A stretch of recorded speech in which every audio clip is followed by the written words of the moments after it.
ពីចិត្តបងដែលលាក់อยู่គ្រប់ពីគ្រប់កាយវិការសុទ្ធតែបង្ហាញក្តីស្រឡាញ់ទោះបងចាស់ជាងខ្ញុំច្រើនចិត្តខ្ញុំមិនដែលខ្វល់ឡើយព្រោះអ្វីដែលខ្ញុំមើលឃើញគឺចិត្តស្មោះដ៏កក់ក្តៅសូមបងកុំភ័យខ្លាចពីគេនេះ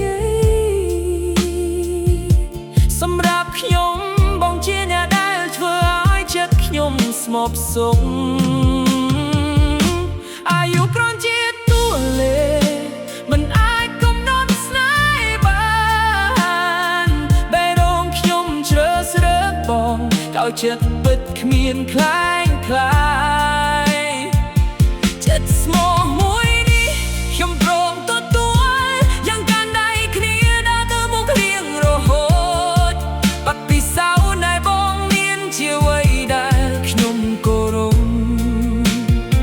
ភាពទន់ភ្លន់នឹងការយល់ចិត្តធ្វើឲ្យខ្ញុំកាន់តែស្រឡាញ់មិនមែនព្រោះភាពស្រស់ស្អាតតែមកពីបេះដូងបងដែលចេះថែរក្សានិងផ្ដល់ក្តីកក់ក្តៅដល់ពួកយើងរហូតបើថ្ងៃណាបងអស់កម្លាំងសូមឯងលើស្មាខ្ញុំបានខ្ញុំនឹងក្លាយជាកម្លាំងចិត្តការពារស្នេហ៍យើងមិនឲ្យរងគូរងកើអាយុគ្រាន់ជាតួលេខមិនអាចកំណត់ស្នេហ៍បាន